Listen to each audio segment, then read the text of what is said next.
Welcome back, Slayers, and in today's video, we take a look at older modern women leaving their husbands and then regretting it after. But before we jump in, please make sure to subscribe the channel and turn on the bell notification. 28-year marriage because there was a Porsche in my driveway. But when I asked him whose it was, he said it was his and that he'd been thinking about it and researching it for a while. And he added, "Isn't it a beauty?"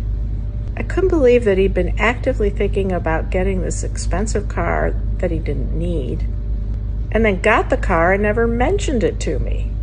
No matter how hard I tried, he could not understand that I was upset that he completely left me out of this entire Porsche episode.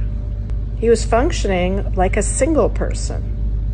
He got really angry and said that I was car shaming him and that he did not need to ask my permission. He was behaving exactly like a narcissist. There's no rational discussion with a narcissist. You can't have any needs or feelings when you're with a narcissist, and you certainly can't disagree with them. I recognize that it's going to be impossible to have any sort of meaningful connection to a narcissist, so I left the marriage. I am so much happier being able to express my feelings and opinions now. Follow me for tips on how to get out of a bad relationship and move on to lead your best life. If foolishness was a person, then she would fit right in.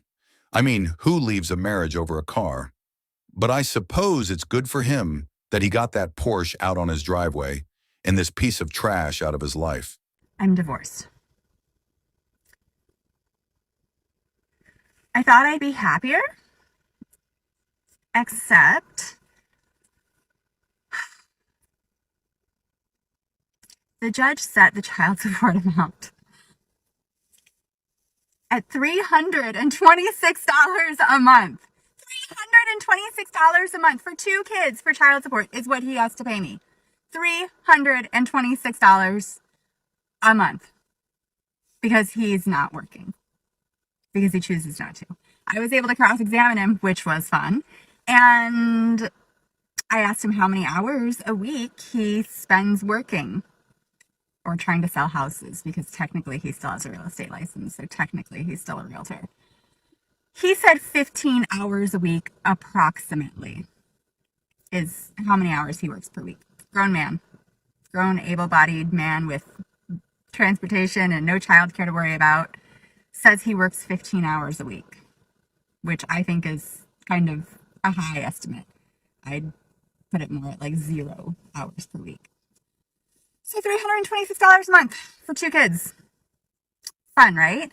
And this is after I was super gracious and let him keep his parenting time. The guardian ad litem recommended 0 parenting time for dad. Ask her what was tougher for her, the divorce or that she didn't get the payout she expected, and I guarantee that she would say it is the latter. And these are the same women who will refuse to sign a prenup, saying that they don't care about the money. This video is going viral right now of this woman who said she did not want to be a responsible parent, so she gave up her kids, and now she's having to pay her old husband child support. Okay, so in November, I decided I no longer wanted to be a responsible parent, and I gave up my kids. So she starts off the video by saying that she did not want to be a responsible parent anymore, so she just gave her kids up to their father, so that way she didn't have to worry about taking care of them anymore. She goes on to say that she was just tired of being responsible and caring for her children. It also didn't fit with her lifestyle anymore to have her children, because now she was going out and dating other men and living a life where she couldn't stay at home and take care of those children. And now she's paying child support to the kids' fathers because he is taking care of those kids now. But that's not exactly what she's upset about. She's mad she couldn't claim them on her taxes even though she cared for them up until November, because the dad that now takes care of the kids has already claimed them on his taxes. What do you guys think about this? Cold. She belongs to the streets. Realistically. Oh, like I literally have glowed up every single year. Like every month I get hotter, so I don't believe in a wall. I think that's probably like 55. Okay. What do you mean wall? It's all Explain mentality. Like unfortunately, like when you're hot, you get so much more power. And it sucks, but it's the truth. Wall as in fertility window dies down, your looks fade, stuff like that. Okay, Okay, I feel like 37, almost 40. I feel like the stigma is like 30. It's like when girls are supposed to be like, like you have to settle woman, down. like I don't base my worth on my fertility, so I think that probably like 60, even 70. One could argue that a woman's most prized possession is her ability to reproduce, though. Because I have a successful job in the business intelligence industry and I make my own money and my happiness doesn't stem from having. She's going to be one of those future cat ladies with no man or kids, begrudging other women in her circle who took the right decision of getting married and having kids. Because once those looks fade, no one is going to give her any attention. There's one thing you got to admit that women are really good at.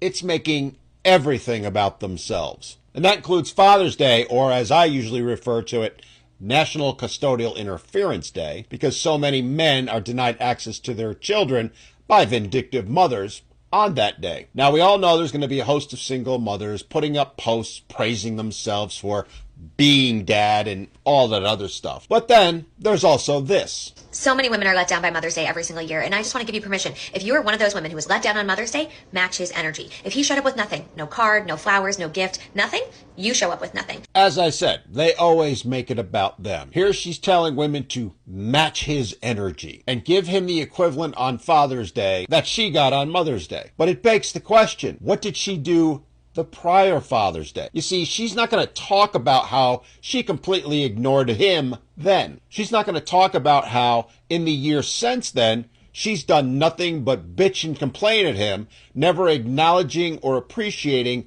a damn thing he's ever done. Let's forget Father's Day. Let's just ask every man out there, when was the last time the woman you're in a relationship with showed you any appreciation, gratitude, or acknowledgement at all? The truth of the matter is the majority of men will tell you the answer is never, or it's happened once or twice in the entire relationship. And good luck finding women who will acknowledge that that is indeed the case, that they have never shown any appreciation. Because to a woman, they will all claim they have, when the reality is they haven't. Because as we all know, no matter how hard a man tries, no matter how much a father does, women will always say it's nothing more than the bare minimum. And gentlemen, it's time we stop tolerating that. It's the soft guy era. If they're not going to treat us like the kings we are, then we should indeed, as this woman says, match their energy. Give them in return exactly what they're giving us. Treat them the very same way they're treating us. Now, we all know they're not going to like that, and they'll be out making a ton of videos attacking men like this woman did, to which I say, too bad, so sad. Until you ladies decide to start showing men the respect and acknowledgement that they deserve, we have no obligation to show you any in return.